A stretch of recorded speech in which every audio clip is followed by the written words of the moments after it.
大家好，我是田园，今天给大家分享一个蒸面包的做法。首先我们在大碗中打入3颗鸡蛋，鸡蛋的重量大约是180克，然后先加入3克酵母粉，再加入35克白糖，接着我们用筷子先把它们充分搅拌均匀，搅匀后先少量多次的加入大约260克的高筋面粉，然后用筷子先把它搅拌成这种面絮状。接着我们先加入20克食用油，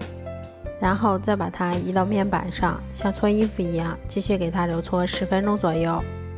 揉好后，我们先用手把它搓成长条，再用刀把它切成大小均匀的小剂子。我们取一个小剂子，先给它揉的细腻光滑一些，然后再用手把它轻轻搓圆。都揉好后，我们先把它擀成厚度约3毫米的长方形饼皮，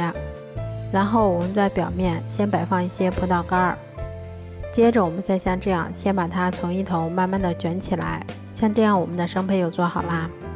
都做好后，我们在小碗表面先刷上一层食用油防粘，然后再把做好的生胚依次放到小碗里面。接着我们先给它盖上保鲜膜，让它常温醒发至原来的2倍大。醒好后，我们在表面先刷上一层蛋黄液，最后我们在表面再撒上一些黑芝麻增香。接着我们再给它盖上一层耐高温的保鲜膜，防止水蒸气的进入。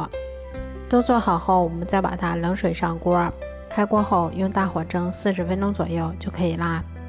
这样做出的小碗蒸面包吃起来非常的松软香甜，而且颜色像烤的一样，味道比外面买的还要好。如果喜欢的话就试吧，喜欢我的视频就关注我吧，谢谢您的支持。